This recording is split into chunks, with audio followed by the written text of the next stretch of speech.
Banjarbaru dengan meninggalnya calon ya almarhum Pak Najmi ini terjadi konstelasi politik yang berubah drastis menurut saya. Kalau tadinya tidak ada pesaing dari Pak Najmi, sehingga Pak Najmi mungkin akan melawan kotak kosong seharusnya, tetapi karena kondisi tuntutan alamnya Pak Najmi meninggal, lalu kita lihat hari ini, tapi besok sih kepastiannya siapa-siapa yang akan dipastikan akan mewakili kota Banjarbaru untuk bertarung di Pilkada 9 Desember 2020. Tapi sudah kita dengar bersama bahwa ada beberapa pasangan calon yang akhirnya maju. Cuman yang kita sayangkan sebenarnya Pak Jaya ya, Darmawan Jaya, Pak Darmawan Jaya yang digadang-gadang barangkali bisa menggandeng suara dari kemarin dari Pak Najmi, popularitas Pak Najmi hari ini Pak Darmawan Jaya tetap berada di posisi wakil, kemudian menggandeng Pak Martinus ya, Pak Martinus sebagai posisi pertama. Lalu dengan kondisi yang seperti itu, tadinya ada kandidat yang sudah mengundurkan diri dalam artian karena kondisi pandemik yang tidak memungkinkan untuk melakukan kampanye terbuka, lalu maju lagi. Saya dengar kabar maju lagi, kemudian sudah memilih mengganti pasangan. Lalu ada lagi pasangan baru, jadi nampaknya akan ada 3 pasangan calon yang akan berlaga di Pilkada Banjarbaru, dan ini saya kira petarung karena berada dari tingkat nasional, dan ini menjadi iklim akan mengubah konstelasi politik di Banjarbaru. Nah, tadi Banjarbaru sudah ada pilihan, dan mungkin kemarin dengan ada kehadiran Pak Najmi ini masyarakat juga sudah aware ya dengan kondisi yang ada, tetapi karena adanya pesaing baru dan konstelasinya Pak Darmawan Jaya ini malah berada di posisi nomor 2, ini juga akan menjadi bagian yang membuat masyarakat Banjarbaru memperhatikan kandidat lain. Seperti itu. Sehingga pikiran saya, pengamatan saya, Banjarbaru akan menjadi pertarungan politik yang menarik untuk diperbincangkan, dikaji dan diamati. Kita tidak bisa menentukan tingkat elektabilitas kalau tidak ada penelitian ya, karena penelitianlah yang menentukan atau survei yang menentukan berapa tinggi elektabilitas. Kita sadari bahwa masyarakat Banjarbaru adalah masyarakat dalam hal berpolitik menengah ke atas. Karena dia menengah ke atas, otomatis akan melihat track record dari pasangan calon. Kita lihat pasangan calon memang ada yang peserta atau calon yang pernah bergelut di Banjarbaru, tapi ada beberapa calon lain yang memang juga sudah dikenal secara nasional, dan untuk di tingkatan Kalimantan Selatan sudah mempunyai nama, dan ini juga punya basis massa. Saya pikir masing-masing pasangan calon punya basis massa masing-masing, sehingga untuk mengatakan tingkat elektabilitas ya perlu survei untuk itu, tetapi masing-masing punya kans, tergantung mereka bagaimana mensiasati kondisi pandemik, melakukan kampanye secara daring, atau model kampanye lain yang mereka miliki. Otomatis di sini harus punya strategi-strategi jitu untuk memenangkan hati masyarakat Banjarbaru, bahwa tadinya pikiran kita apa yang sudah dibangun oleh Pak Najmi kemudian ini menjadi bagian dari Pak Jaya. Pak Darmawan Jaya akan mengambil posisi tampuk kepemimpinan pertama, lalu akan mencari gandengan yang lain yang juga sevisi dengan Pak Najmi.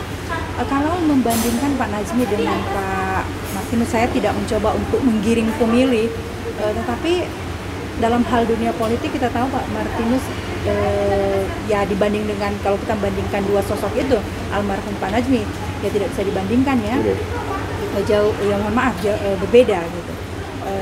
Kemudian kalau Pak Jaya mengambil posisi nomor 1 kemarin, itu akan menimbulkan apa ya, rasa empati dari pemilih loyal masyarakat Banjarbaru kepada Pak Najmi, suaranya akan ke sana.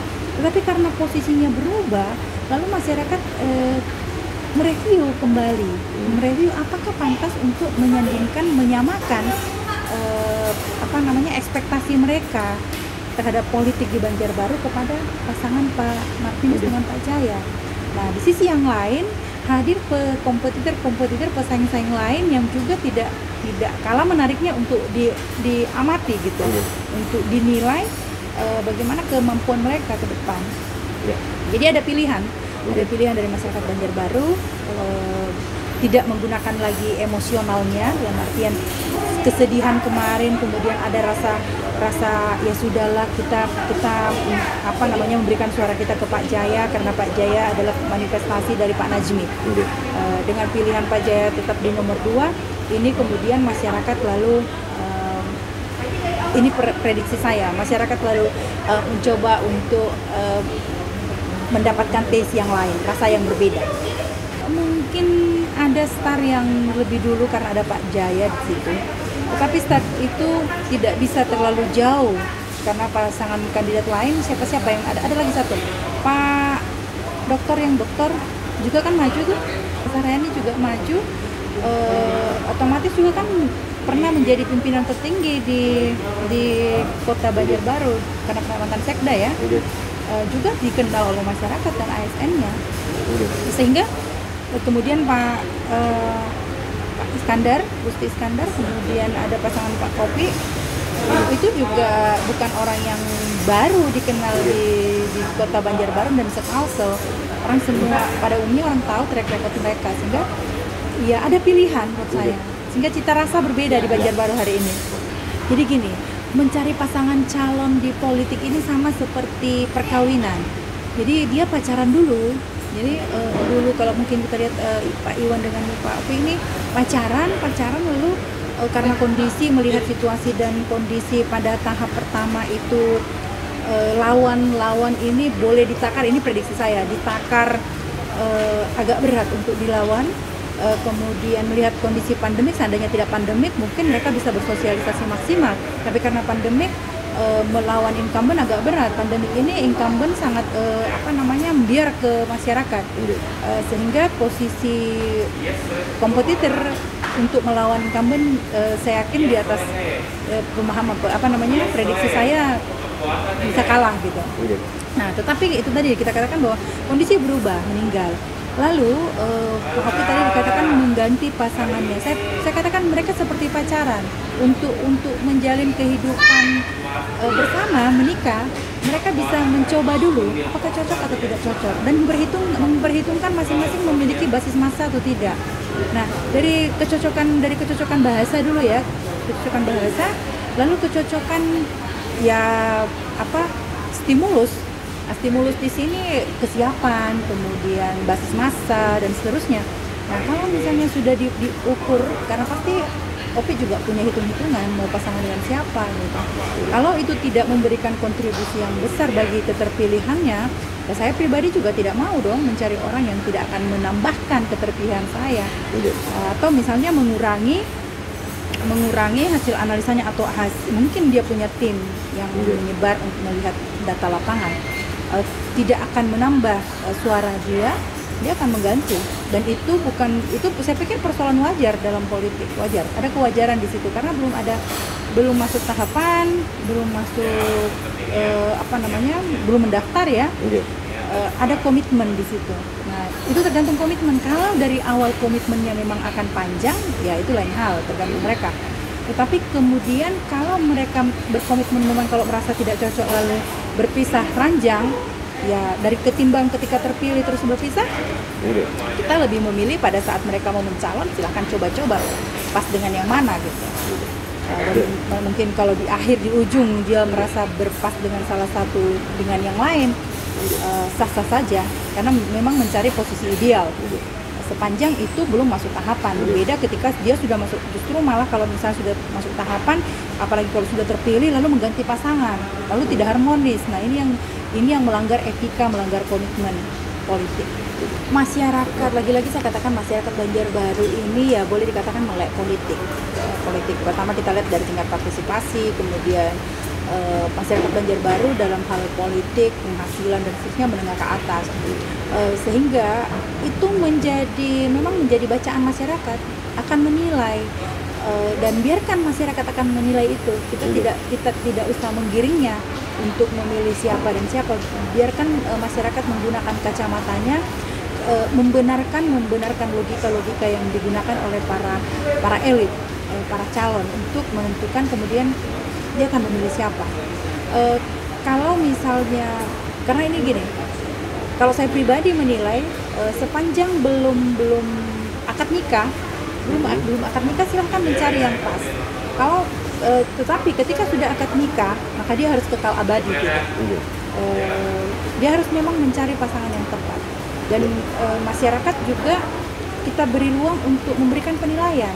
Apakah itu dianggapnya negatif, apakah itu dianggapnya positif. Tetapi dengan pilihan-pilihan seperti itu, masyarakat juga tahu bahwa memang ada kesempatan untuk mencari pasangan calon. Saya tidak tahu persis bagaimana pelatar ya yang membentengi ketika mereka harus berpisah atau tetap bergabung. Yang dalam pikiran saya adalah sepanjang dia belum ijab kabul, silahkan memilih. Ini masyarakat pasti akan menilai perombakan itu, kemudian praktis yang dilihatnya juga siapa yang dipilihnya, siapa yang akan menjadi pasangan yang tepat. Dan misalnya sudah memilih beberapa kali nih A, B, C, kan masyarakat sudah punya catatan nih A, B, C, oh ini si ini gini, ini si ini gini. Lalu kemudian yang ini mungkin beberapa orang akan lebih mendukung dengan si A, beberapa orang akan mendukung dengan si B pasangannya, beberapa orang juga mendukung dengan si C. Tetapi secara keseluruhan bagi pemilih rasional dia akan memetakan sendiri untung lebihnya ketika berpasangan dengan A, B, dan C. Itu untuk bagi masyarakat yang rasional. Karena masyarakat Banjarbaru saya rasa adalah pemilih rasional. Jadi gini, perbedaan antara pilkada dengan pileg itu ada di partai. Kalau pileg kita akan melihat partainya, tetapi kalau pilkada kita akan melihat sosok yang dipilih. Pada umumnya masyarakat tidak mau tahu dia dari partai mana. Orang akan melihat siapa dia. Orang tidak mau tahu dia dari partai mana, karena yang akan berbicara adalah pribadi-pribadi masing-masing. Selain itu, memang akan nantinya akan bermasalah ketika dia harus ketika terpilih, maka yang banyak didukung oleh partai-partai besar itu nanti dukungannya di DPR akan lebih mudah ketika membahas anggaran, LPJ dan seterusnya. Tetapi jangan lupa bahwa pasangan calon yang bisa mengusung satu partai berarti kan dia punya juga punya di DPR dia juga punya kursi yang banyak. Berarti cukup dengan 6 misalnya dia sudah bisa punya satu kursi. Di samping itu kalau sudah terpilih itu akan ada apa ya, istilahnya istilah saya lupa nih, ada istilah dalam politik itu ketika orang bersatu, bukan lagi antologis tetapi dia sudah dalam lupa di depan mulut nih, itu sudah bersatu nanti. Kalaupun ada riak-riaknya, saya kira dengan dia memiliki satu pasangan calon ya lebih mudah ketika dia bisa berkoalisi dengan beberapa partai besar. Tapi kalau partai-partai kecil-kecil juga ya tidak terlalu bermakna, karena kan suaranya DPR juga bisa dihitung. Tetapi itu tidak menjadi masalah. Berbeda misalnya ketika dari independen dia tidak punya komisi di DPR, itu perjuangannya amat berat. Jadi kalau dia dari partai pasti punya perwakilan di DPR. Jadi gini, itu tadi saya ulang ya, bahwa di pilkada partai penting ketika mengusung pasangan calon. Berhenti sampai di situ sebenarnya. Ketika dia sudah cukup satu pasangan calon, bisa mengusung satu pasangan calon, maka partai itu sudah ada wakil. Nah, kita contohkan misalnya Gusti dengan Pak Iwan, kita menganalogikan dia dengan kursi yang dia miliki di DPR. Bisa saja tiga misalnya, tapi dia cuma punya kursi dengan jumlah 3 partai ini, tapi jumlah kursi yang dimilikinya cuma 7 misalnya atau cuma 6, bargaining positionnya juga tidak terlalu kuat. Tapi dia misalnya cuma 1 kursi, tetapi dia punya 10 atau 13, bargaining posisinya juga lebih tinggi. Jadi itu dengan partai, karena otomatis dia sebagai ketua partai. Kalau basis massa, saya yakin setiap pasangan calon mencari orang-orang yang punya basis massa. Dia ketua DPR di Kota Banjarbaru, otomatis punya lumbung-lumbung suara. Itu dengan mudah didapatkannya lagi. Tetapi jangan lupa pileg dan pilkada ini berbeda, karena ini sudah head to head orang per orang dalam pemilihan, dan masyarakat Kota Banjarbaru dengan kepemimpinan Pak Najmi sudah melihat ya keberhasilan. Kemudian kita lihat infrastruktur yang terasa perubahannya, bagaimana Kota Banjarbaru yang nampak berubah menjadi bersih gitu, dengan infrastruktur yang juga sudah mulai tertata dengan baik. Masyarakat juga pasti akan menunggu karakter-karakter seperti Pak Najmi. Apakah dimiliki oleh 3 pasangan calon lainnya atau tidak? Jadi kita akan melihat apakah dia akan seperti Pak Najmi dengan welas asih ya, orangnya merendah, tidak menempatkan orang sama saja seperti itu. Itu akan dirindukan oleh masyarakat Banjarbaru, dan masyarakat Banjarbaru akan mencari sosok itu di ketiga pasangan calon tersebut.